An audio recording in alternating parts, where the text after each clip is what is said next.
I think on just a kind of a primal level, I think there's just something about having superpowered characters team up with other superpowered characters is just very appealing. All right. Each one of them are true individuals, and they all have their own sense of right and wrong. While they might not share exact same beliefs, they do share a common good and a common goal.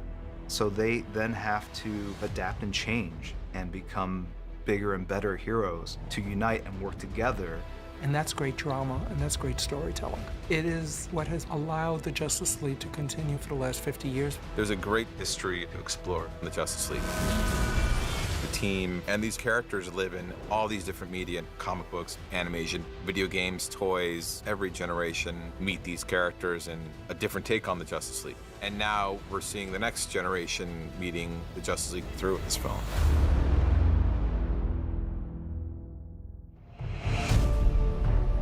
If you want to follow the history of the Justice League, it actually starts not even with the Justice League, it starts with the Justice Society. The Justice Society featured a lot of the characters that existed in the 1940s and brought them all together in one big story. It was more a club and an organization than a superhero team, and it was more about sharing adventures than actually going on adventures together. Then you flash forward to the late 50s, early 60s when the Silver Age of comics is starting. They're reintroducing these new interpretations of our characters. So it only seemed to follow suit that the next interpretation of the Justice Society is a new group, and this was called the Justice League. It was a smash hit. Brave and the Bold number 28, Justice League number 1. Been around since 1960. What is that? Carry the One. Like a long time. They've been around a long, long time. They came together because there's a giant starfish called Starro. That was the big threat. So you start to see Justice League now becoming an integral portion of the DC universe. So Justice League becomes the book where all characters seem to appear. So if there's one comic you're supposed to buy, that was the one. My personal favorites of those stories are the ones where they go out and try to convince new characters to join the team. The Atom joins later, Green Arrow joins later. They go out there and they search out characters like Zatanna. They offer the position to Metamorpho. He turns them down because he doesn't want to be a hero. And they keep on introducing new characters. The thing that really did it for me was the run of stories that Len Wein wrote in the 70s, which were just really great adventures. What he would do, it wouldn't be an adventure would finish and then there'd be a new one. There would be a new one, but there was plot threads that ran through it, so it was very much like television today, where we have an individual episode, but there are massive plot threads that run through and play out, and mysteries that you have to think about and solve. So his Justice League for me was real inspiration. And then they did Crisis on Infinite Earths, which is the most famous comic book storyline by George Perez and Marv Wolfman. Crisis came out in the mid-'80s. All the DC heroes, Superman, Batman, Wonder Woman, Hawkman, Green Lantern, Flash, etc., etc., etc., you can go on forever, were all created between 1938 and 1941. Almost 50 years later, the best characters have been continuing. Superman, Batman, and Wonder Woman were published non-stop. Some of those characters are starting to get older. They don't feel as modern anymore. We needed something to make them special again. Also, DC was too confusing for new readers. He had a strange continuity. We had this multiverse of different planets filled with multiple versions of the superheroes. You didn't know who all the characters were. And my pitch was, let's start with getting rid of the multiverse. Let's bring it down to our basic characters. Superman, Batman, Wonder Woman, one of each. Let's think about what works and what doesn't work, and how can we make it work now for 1985?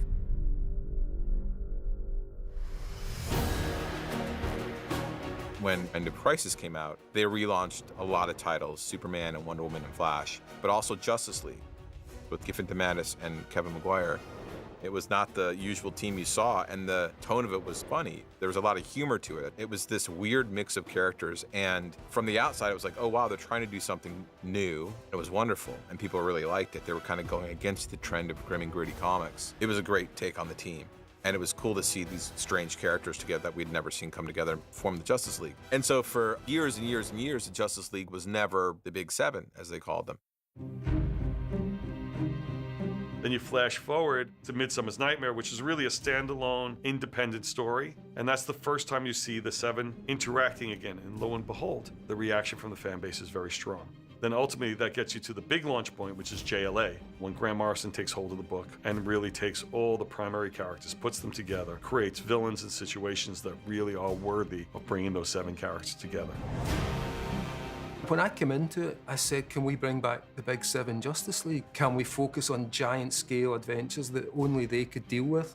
The big idea I had was the Justice League was so close to the Greek pantheon of gods. Let's make a point of that. Let's actually assign them. You know, the Flash is Hermes, Superman is Zeus, Batman is Hades. And it really fits beautifully because the DC characters are such big archetypes. What I could then do was go back to the Iliad or the Odyssey or to Celtic or Norse myths. And there was just such a great wealth of stuff that could be adapted or science fictionized or recreated. So I think that was what I brought to it, a sense of grandeur, a sense of scope, and the fact that these characters could reach out to every single corner of the DC universe and explore it in a new way.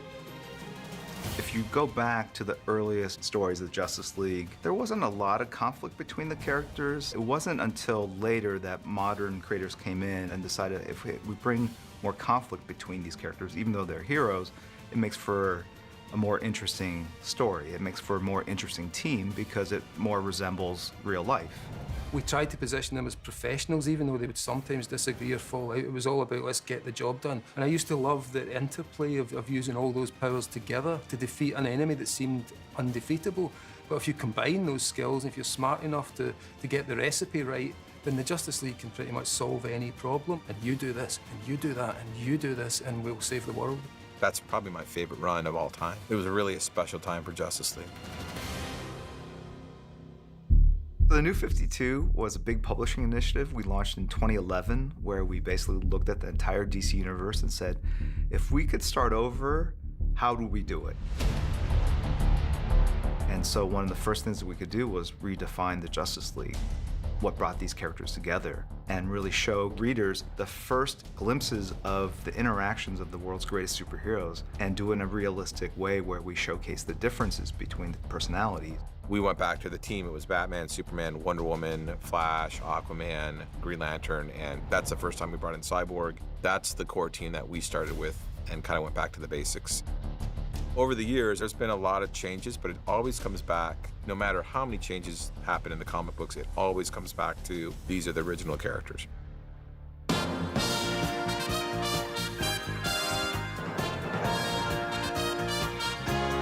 My love for DC Comics, and specifically superheroes, because I'm all things DC, comes from Super Friends, which was this Saturday morning animated series.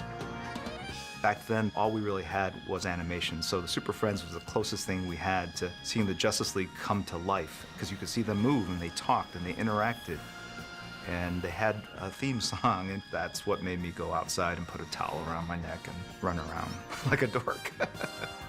It was done under really restrictive TV broadcast standards and practices. They were not allowed to show characters punching other characters. So any kind of action they had, it was more like Superman would fight a tornado rather than fight another villain. There was things like that which kind of kept it from its full potential. When we came along and did our Justice League show in the early 2000s, it gave you a chance to take something that was like a static image on a comic and bring it into cinematic kind of storytelling. After we had done 2 seasons of Justice League, Cartoon Network said, yeah, we would like you guys to do another season, but we want to rebrand the show somehow. I came up with this name, Justice League Unlimited. I thought, what does that mean? And that basically means, instead of having just 7 superpowered characters, now we've got 50 some odd superpowered characters. Basically, any character in the DC universe is now automatically a member of the Justice League. But it allowed us to kind of dig deeper into the DC bench so that we could use characters like The Question and Hawk and Dove and Captain Atom, characters who are interesting to us as comic book fans, and they weren't necessarily household names as the other characters, but it was something that allowed us to kind of just expand the scope of the show. And it turned out to be quite a big hit with the fans. I always say it was my favorite show of all the shows I've ever worked on, because every episode was different than every other episode. And then doing the Justice League as a series of feature-length movies, it's interesting. It kind of gives us a little more of a narrow focus in terms of, instead of having season-long story arcs, we're basically telling movie-length stories with still pretty large ensemble cast. So it's tricky from a storytelling standpoint to make sure that each character is there for a reason. It's really tough to accommodate 7 lead characters. We always do try to balance it out. You want to make sure they at least get one really good action sequence in the film. It's a juggling act, it's a challenge.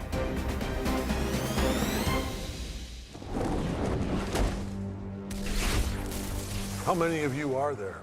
Not enough. It's challenging to have all these amazing superheroes together on the screen to tell this big epic story with action and spectacle, but also a lot of character. And I think Zach does an amazing job balancing all of that out. Wait until the camera comes around, Ben. It is super exciting to finally bring all these superheroes, the Justice League, to the screen for the first time. This is amazing.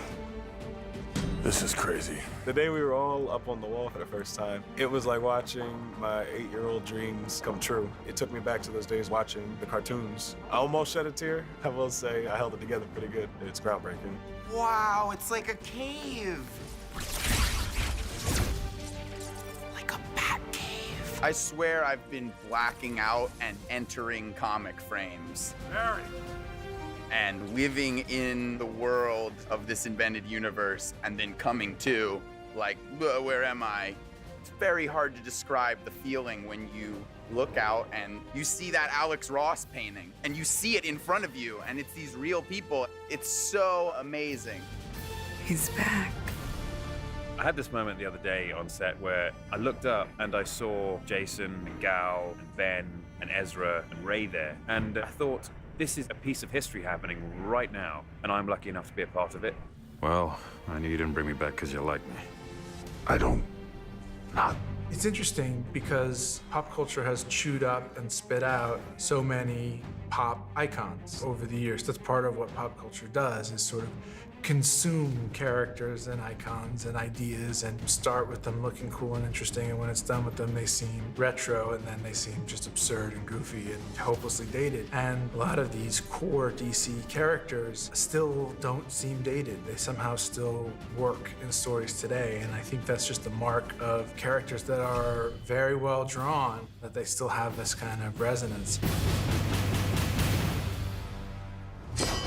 The fun and beauty of comic books is that when it's a shared universe, you're really standing on the shoulders of these creative giants before you, and everyone acknowledges and understands that their ideas will be used and changed and evolved to kind of further this giant storyline that we're all creating. My man! As comic book storytellers, we've been telling stories with these characters for over 50 years. So there's so many stories out there, so many great touch points for people to tap into and pull the ideas out and mold and create it to what works best for whatever medium, what works best for television, what works best for the screen. So I'm going to be interested where they take them. We should always have new versions. We should always make the books relevant to the current generation. Keep the characters up to date. Don't let them become your granddaddy superhero. You need characters who reflect the modern age. Slowpoke. Oh, it's on. I've been really blessed to be part of the evolution of the DC universe. You have these characters and you get to play with their motivations, and as long as you honor the canon, there's still a lot left that you can do, and that's a lot of fun. Big round table. 6 chairs. Right there. But room for more. A room for more.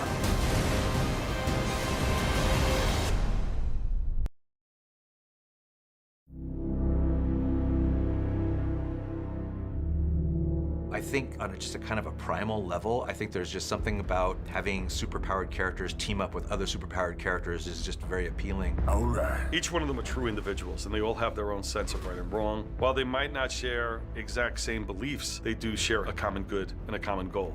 So they then have to adapt and change and become bigger and better heroes to unite and work together.